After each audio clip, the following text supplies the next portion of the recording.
Wat 'n voorreg om ook so 'n week so saam af te sluit en ons gedagtes te draai in die rigting van hierdie koms van Christus, sy aankoms, waar ons met 'n hinkering leef, waar ons nie ons lewe van 2025 en dit wat met ons gebeur het onder die mat kan invee nie. Dat daar in ons lewens so baie dinge gebeur het wat amper die totale gang en koers van ons lewens vir ewig verander het. Hoe kan mens dan dit onder die mat invee? Maar om te mag waag en om met hoop te leef, om te waag om hoopvol te wees. Dat ons nie sal bang wees om te hoop, omdat ons bang is dat die teleurstelling net te groot sal wees wanneer ons uiteindelik dit waarop ons hoop, waar ons teleurgesteld moet wegstap en met die teleurstelling moet leef. Maar dat ons kan leef met die wete dat die Here ook in hierdie seisoen, dat hy opnuut gebore is en ook nuut maak, ook in ons lewens.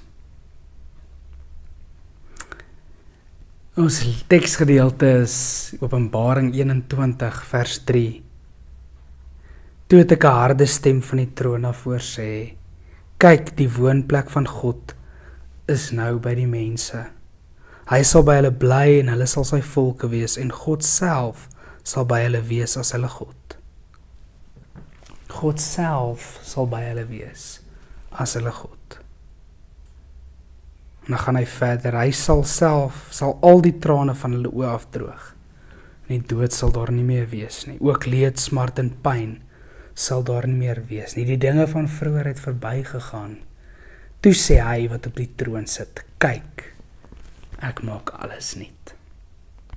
Hy kom en hy kom maak alles nuut. Dan mag ons met daardie hinkering en met daardie begeerte ook leef. Met daardie verwagting eerder. Dat die Here ook ons sal kom nuut maak. Dat hy ons lewe vat. Ons 25 lewe, dit wat met ons gebeur het. Dat ons mag waag om met hoop te kan leef. Omdat hy die een is wat nuut maak. Mag die Here in sy gees, deur sy gees, jou kom verkoop en ook nuut maak. Mag ons wakker leef met oop oë vir God se naderkoms. Mag Christus ons beklee soos 'n nuwe dag breek.